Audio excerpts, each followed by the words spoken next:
ভাবুন তো, ইতিহাসের সবচেয়ে ভয়ঙ্কর ও শক্তিশালী সম্রাট মারা গেলেন, কিন্তু তার সমাধি বা কবর কোথায় আজও তা কেউ জানে না। আরো অবাক করা বিষয় হলো, একটি কিংবদন্তি দাবি করে যে যারা তার কবর দেওয়ার কাজে জড়িয়েছিল তাদের সকলকে একে একে হত্যা করা হয়েছিল শুধুমাত্র একটি গোপন তথ্য লুকিয়ে রাখার জন্য।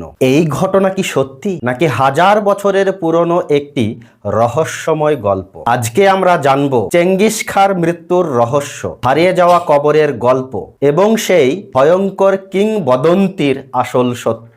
1162 খ্রিস্টাব্দে মঙ্গোলিয়ার তৃণভূমিতে চেঙ্গিস খাঁ জন্মগ্রহণ করেন। তখন তার নাম ছিল তেমুচিন। পরবর্তীকালে তিনি চেঙ্গিস খাঁ নামে পরিচিতি লাভ করেন। মাত্র কয়েক দশকের মধ্যে পৃথিবীর ইতিহাসের সর্ববৃহৎ স্থলবেষ্টিত সাম্রাজ্যের অধিপতি হন।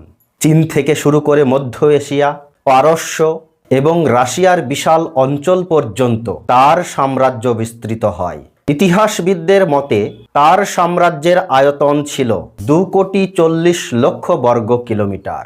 এছাড়াও তাকে পৃথিবীর অন্যতম শ্রেষ্ঠ সামরিক নেতা হিসেবে গণ্য করা হয়। 1227 খ্রিস্টাব্দে পশ্চিম শিয়া রাজ্যের বিরুদ্ধে অভিযানের সময় হঠাৎ তিনি মারা যান। কিন্তু আশ্চর্যের বিষয় হলো, তার মৃত্যুর সঠিক কারণ আজও পর্যন্ত কারও জানা নেই। কিছু ইতিহাসবিদ বলেন তিনি ঘোড়া থেকে পড়ে গিয়ে গুরুতর আহত হয়েছিলেন। আবার কেউ কেউ বলেন তিনি অসুস্থতায় মারা গিয়েছিলেন। আবার কিছু কিংবদন্তি দাবি করে যে যুদ্ধে প্রাপ্ত আঘাতও তার মৃত্যুর কারণ ছিল। কিন্তু সত্যি বলতে আজও তার মৃত্যুর রহস্য পুরোপুরি সমাধান হয়নি। চেঙ্গিস খাঁর মৃত্যুর পর তার দেহ কোথায় সমাধিস্থ করা হয়েছিল, এটাই ইতিহাসের সবচেয়ে বড় রহস্যগুলোর মধ্যে একটি। মঙ্গল ঐতিহ্য অনুযায়ী চেঙ্গিস খাঁ নিজেই চেয়েছিলেন তার কবরের অবস্থান গোপন রাখা হোক। তার মৃতদেহ গোপনে নিয়ে যাওয়া হয়, আর এরপর থেকেই শুরু হয় সেই বিখ্যাত কিংবদন্তি। বলা হয় চেঙ্গিস খাঁর মৃতদেহ বহনকারী শবযাত্রা যখন কবরের দিকে নিয়ে যাওয়া হচ্ছিল, তখন পথিমধ্যে যাদের সঙ্গে দেখা হয়েছিল তাদের প্রত্যেককে হত্যা করা হয়েছিল। উদ্দেশ্য ছিল কেউ যেন শবযাত্রার গন্তব্য স্থল সম্পর্কে কোনো তথ্য জানতে না পারে।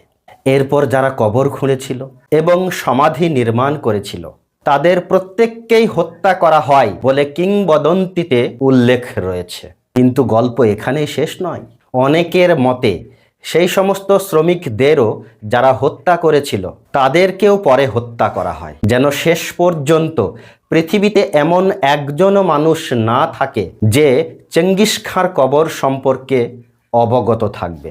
আরও বলা হয় কবর দেওয়ার পর সেই স্থানে হাজার হাজার ঘোড়াকে ছোটানো হয় যাতে কবরের চিহ্ন মাত্র না থাকে। তবে সবচেয়ে গুরুত্বপূর্ণ বিষয় হলো, এই ঘটনার পক্ষে কোনো ঐতিহাসিক প্রমাণ নেই। ইতিহাসবিদদের মধ্যে অনেকেই এই ঘটনাটিকে কিংবদন্তি বলে মনে করেন। কিন্তু অবাক করা বিষয় হলো, আজও চেঙ্গিস খাঁর সমাধি খুঁজে পাওয়া যায়নি। তাহলে কি কিংবদন্তিটা সত্যি ছিল, নাকি এটি ইতিহাসের সবচেয়ে সফলভাবে লুকিয়ে রাখা একটি রহস্য? গত কয়েক দশকে বিজ্ঞানীরা বিভিন্ন স্যাটেলাইট, ড্রোন এবং আধুনিক প্রযুক্তির ব্যবহার করে চেঙ্গিস খাঁর কবরস্থান খোঁজার চেষ্টা করেছেন। হাজার হাজার সম্ভাব্য সমাধি পরীক্ষা নিরীক্ষা করা হয়েছে, কিন্তু আজ পর্যন্ত নিশ্চিতভাবে তার সমাধি খুঁজে পাওয়া যায়নি।